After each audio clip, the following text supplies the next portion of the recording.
1, 2, action. Bismillahirrahmanirrahim. Sebelumnya saya memperkenalkan diri, nama saya Laila.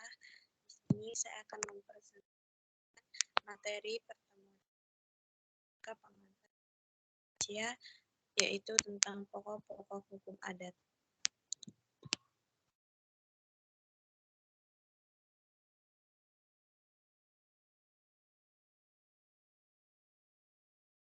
Nah, di sini apa sih dari peristilahan hukum adat itu?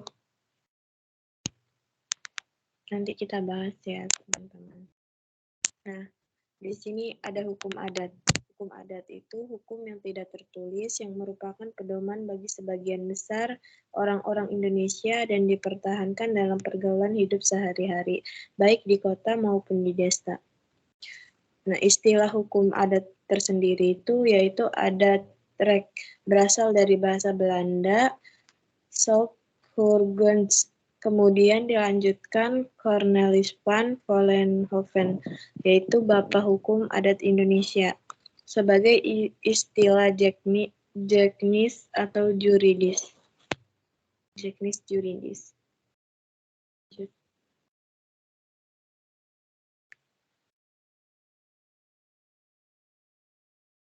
Nah, di sini ada unsur hukum adat juga.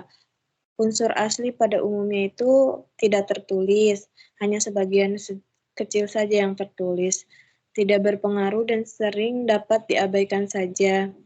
Unsur tidak asli yaitu yang datang dari luar sebagai akibat persentuhan dengan kebudayaan lain dan pengaruh hukum agama yang dianut. Kebanyakan kan hukum adat itu tidak tertulis dan hanya dijalankan itu sebagiannya tergantung di daerahnya masing-masing biasanya hukum adat itu. Makanya tidak tertulis.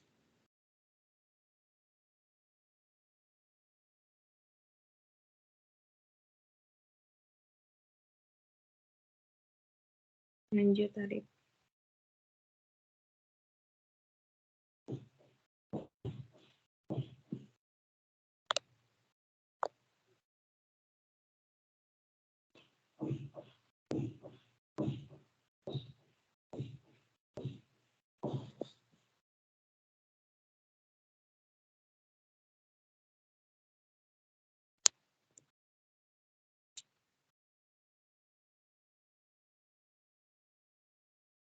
Arif, lanjut.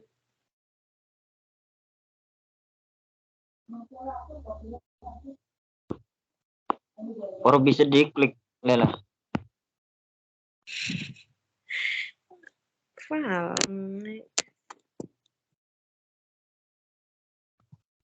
Baru bisa erasing pegang alih, Lela. Pegang kendali.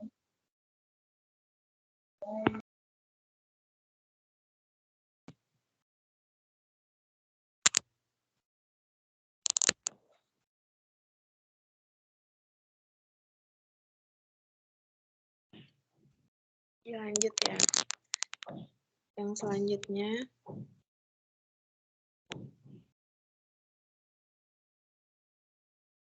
itu ada beberapa definisi menurut para ahli. Di sini ada Van den Berg teori reception in complex, yaitu hukum adat suatu golongan atau masyarakat adalah hasil penerimaan bulat-bulat atau resepsi seluruhnya dari hukum agama yang dianut oleh golongan masyarakat itu. Menurut Volkshuurgens, tidak semua hukum bagian hukum agama diterima, diresepsi dalam hukum adat, seperti hukum keluarga, hukum perkawinan, dan hukum waris.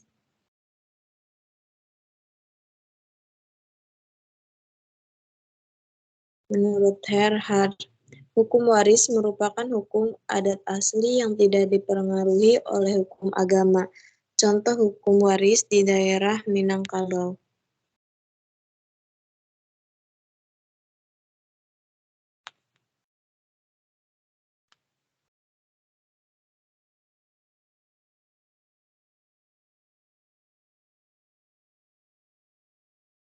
terakhir itu ada menurut Van Vollenhoven. Hukum adat mempunyai unsur-unsur asli maupun unsur-unsur keagamaan, walaupun pengaruh agama itu tidak begitu besar dan terbatas pada beberapa daerah saja. Di sini ada definisi hukum adat. Hukum adat masih dalam pertumbuhan. Hukum adat selalu dihadapkan pada dua keadaan yang sifatnya bertentangan, seperti tertulis atau tidak tertulis, sanksinya pasti atau tidak pasti, sumber dari raja atau dari rakyat. Nah, hukum adat masih dalam pertumbuhan itu kayak misalkan ada adat yang ada adat yang kayak dianut di daerah itu tapi tidak dipakai dengan daerah yang lain juga gitu tuh. Makanya tertulis atau tidak tertulis itu karena ya itu tidak tidak terlalu berat juga biasanya kalau misalkan hukum adat itu sanksinya. Dan sumbernya itu biasanya kadang dari raja dan rakyatnya itu sendiri. Bisa dari turun-temurun ataupun yang dibuat oleh masyarakat setempat di situ.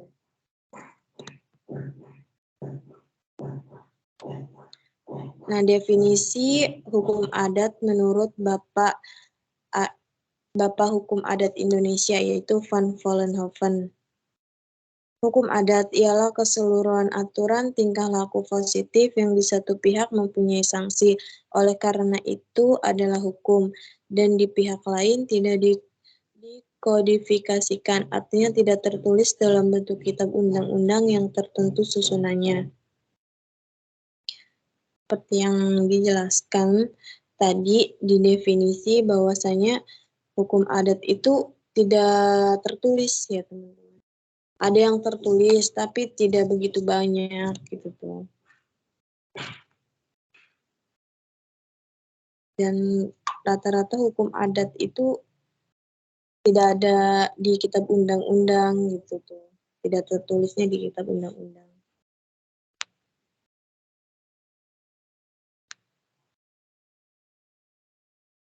Selanjutnya itu ada dasar hukum berlakunya hukum adat. Hukum adat yang dilaksanakan pada saat ini merupakan hukum positif di Indonesia. Dasar hukum berlakunya hukum adat itu pasal 2 aturan peralihan Undang-Undang Dasar 1945 junto pasal 131 in Star Regulating ayat 2 sub B. Tidak satu pasal pun dalam Undang-Undang 1945 yang menyebut-nyebut hukum adat atau hukum tidak tertulis. Kalau dalam Undang-Undang Dasar 1950 banyak pasal-pasalnya menyebutkan tentang hukum adat, misalnya pasal 32, pasal 104 ayat 1,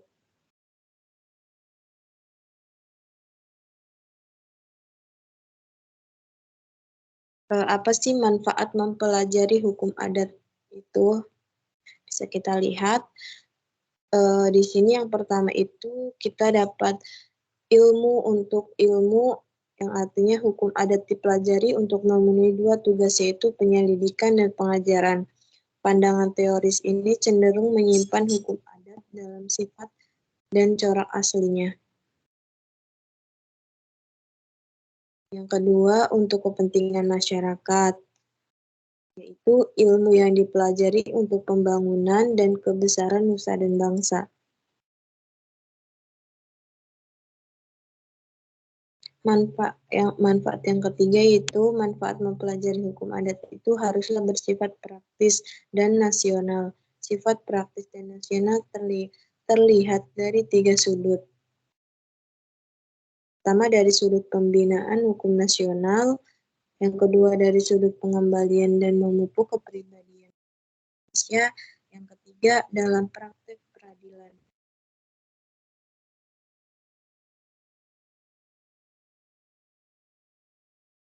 Hukum adat merupakan salah satu aspek kebudayaan.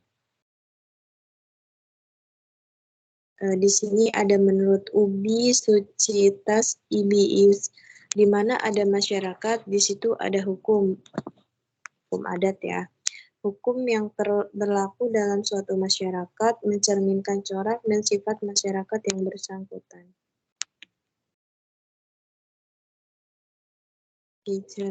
Hukum suatu masyarakat mengikuti Volksgeist atau jiwa atau semangat rakyat.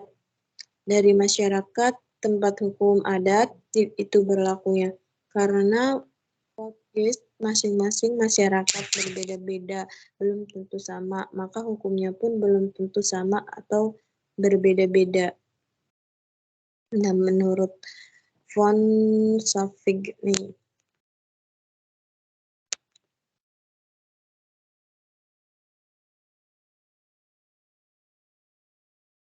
di sini itu selanjutnya ada sejarah perkembangan hukum adat.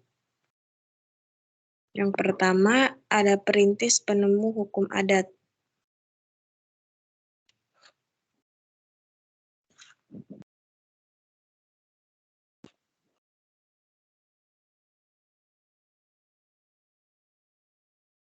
Nah, siapa sih perintis penemu hukum adat itu? Perintis penemu hukum adat itu yaitu Cornelis van Vollenhoven pada 8 Mei 1874 sampai 29 April 1933. Dia adalah seorang antropolog Belanda yang dikenal akan karyanya di India Belanda sehingga ia dijuluki Bapak Hukum Adat.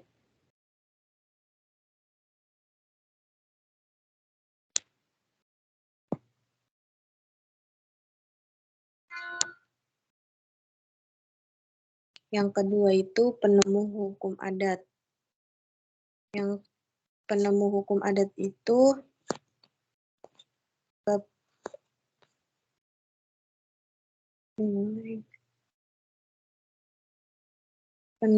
penemu hukum adat itu adalah Marsden, seorang berkebangsaan Inggris yang pernah menjadi pegawai pemerintah Hindia Inggris. Dalam bukunya The Story of Sumatra tahun 1783 disebut secara deskriptif tentang pemerintahan, adat istiadat, dan hukum adat.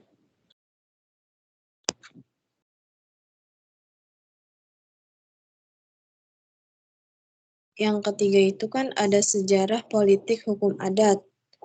Hukum adat itu kan dalam kata lain adat rek dipergunakan untuk pertama kalinya secara ilmiah itu pada tahun 1893 untuk menamakan hukum yang berlakunya bagi golongan pribumi warga negara Indonesia asli yang tidak berasal dari perundang-undangan pemerintah Hindia Belanda.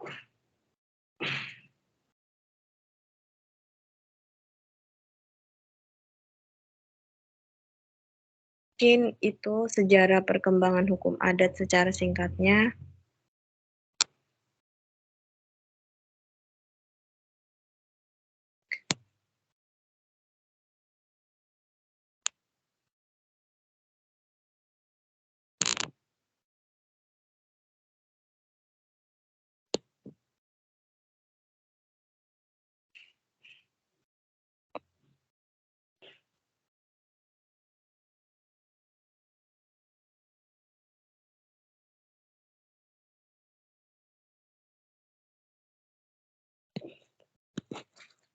Di sini masyarakat hukum dan hukum adat.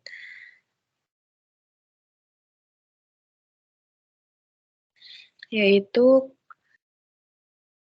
kesatuan manusia yang teratur, menetap di suatu daerah tertentu, mempunyai penguasa, dan mempunyai kekayaan yang berwujud ataupun tidak terwujud, di mana para anggota kesatuan masing-masing mengalami kehidupan dalam masyarakat sebagai hal yang wajar, menurut kodrat akan alam dan mempunyai pikiran atau kecenderungan untuk membubarkan ikatan yang telah tumbuh itu atau meninggalkannya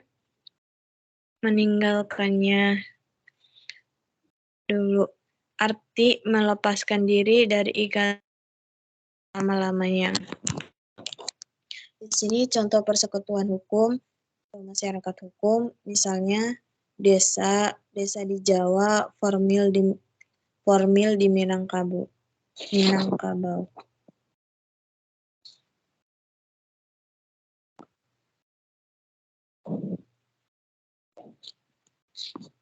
Ini ada satu lagi, tapi kok nggak bisa ya?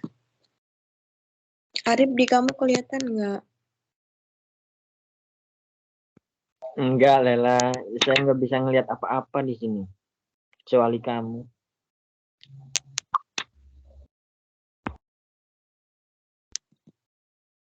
Di sini ada satu slide lagi, tapi warnanya Udah tutup. semua kelihatan.